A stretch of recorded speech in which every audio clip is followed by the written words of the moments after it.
I talked to my therapist today. If you knew what those words meant, you'd already be clicking that like button. I say that because, you know, I'm an older black man who grew up in a church, and we didn't do that back in the day. You talk to Jesus, and the rest you keep to yourself, right? Cavemen. Anyhow, it got me thinking about how I've changed over the years, how different I am, you know. Thought about, I started off as a kid wanting to be famous, put my name in lights, write music, big Babyface fan, and, Kumo D fan, and well, rap and sing and all this stuff, to the point where I ended up, working in music in Atlanta and being around some of the big heavy hitters, and then going to Pittsburgh and working in my dad's church and eventually becoming a youth pastor. Um, all the way till I became a theater guy and, working with great people in theater, to business owner today. Life has a lot of seasons, lots of changes, lots of challenges. But I really was talking to somebody the other day about when I was a youth pastor. That time was such a memorable time. It was a good time, Our church was in the inner city. Lots of kids who were out in the street and living that life. But, they gravitated towards me because I was young and I did music and I had music equipment. And I'd be sitting at the piano in the sanctuary with my MPC 2000 drum machine, making beats that sounded like that time, but Christian lyrics, every now and then I throw in something that kids would recognize from artists that were out there in R&B and hip hop. But it was fun. It was fun. We even had a thing called Judah Jam where we had, we set up the church with lights and cameras and smoke machines and all the stuff. And the kids would be able to rap and dance and mime, all gospel music, all that stuff. Me and my boy Marcus, we would, work all day to put this thing together. My brother Greg, he would say a short message at the end. My brother Cliff would be involved. My brother Melvin, my brother David would sing. Like, it was a whole thing. It was a whole thing, And we've seen a lot of change, a lot of great progress, a lot of great stories, lots of them, But, the person I was talking to asked, why did I stop being a youth pastor? And that's something I don't think I've really talked about, until now. I loved a lot about it. I did. But what I didn't like was it seemed like kids in that area were getting shot and killed every week. Every week. These are kids that we, talked to, brought in, prayed with, went to their homes. And it just seemed like it was always somebody getting killed. If it wasn't them, it was their friends. So we'd have to do their friend's funeral. And I remember I was at work. I worked in property management. And my brother called me at work and said, hey, one of the youth kids got shot. Can you meet the family down at the hospital? So I got to the hospital and walked in, met the family. There were TV cameras everywhere. People were all outside. It was big news because it was a young kid, maybe 13, 14 maybe. I go in hospital, and the one moment that stands out to me is the doctor came into the waiting room and he tells everybody he's going to be okay.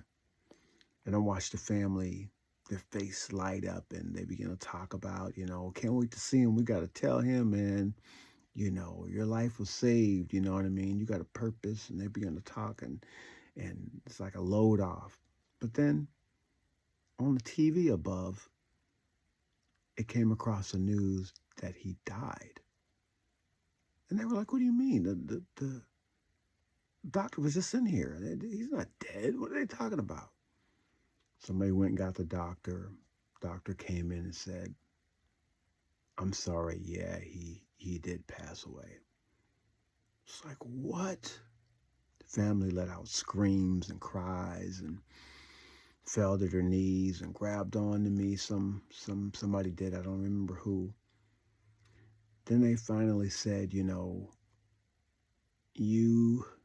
the mother, I think it was the sister, and the youth pastor can go up to view the body.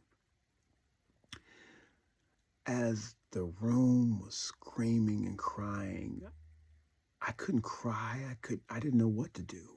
I was young myself. A year earlier than that, I'm at Freaknik. I'm at Outcast Party. I'm at, you know what I mean? I was in a whole different lifestyle, but I got changed. I was changed, you know what I mean? Gave my life to the Lord, and I moved it.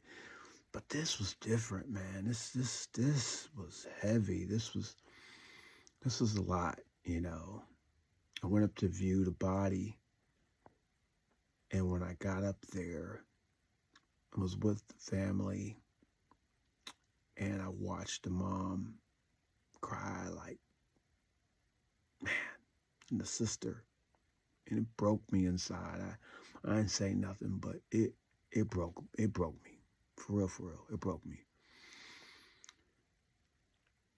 And I think all of that weight was on me. I've watched a lot of that happen, a lot, and I wasn't trained. I didn't have no special training for that. Nothing. It was like, you got a call in your life and you do it, but it bothered me so much so that I moved to another state. And that's another story in itself, how I ended up in another city. But I moved into another state. And one day I was in my living room, probably about 2 months after being there, and I was writing a play. And when I was writing the play, I started naming the kids who had been shot and killed on the computer. And as I began to write the names, tears began to fall down my face. Before I knew it, I was bawling. I was crying. I was crying, man. I broke down, but I was holding a lot.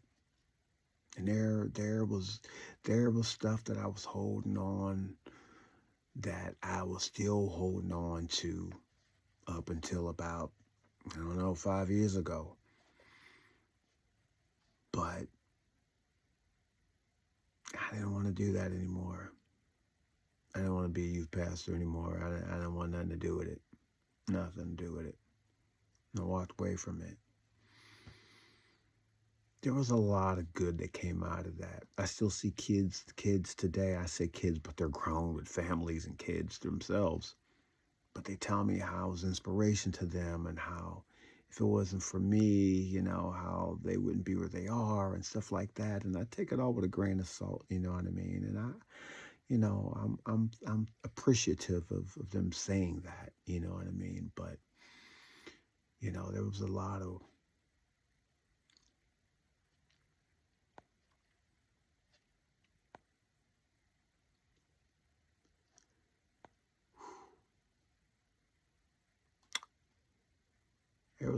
of, weight that was on me from back then. And a lot of do-overs I wish I had, a lot of, a lot of things. But it was a season of my life. And I wish then I would have had the courage to go see a therapist and talk to a therapist. I did talk to Jesus. I think he was telling me to go get a therapist. I wasn't paying attention. Oh gosh. But life changes, man. Life changes. It can change you, you know. I'm not that guy anymore. But I figure I'll start talking actually. I'm feeling a little bit better about talking.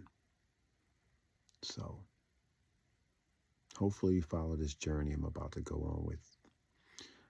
I hope you can follow the journey I'm about to go on. Could subscribe, like. I hope you do. I hope you do. Hopefully you can connect and tell me what it was like for you, if you've been through this or gone through or whatever. Um, but you can understand and see what these changes are for me. So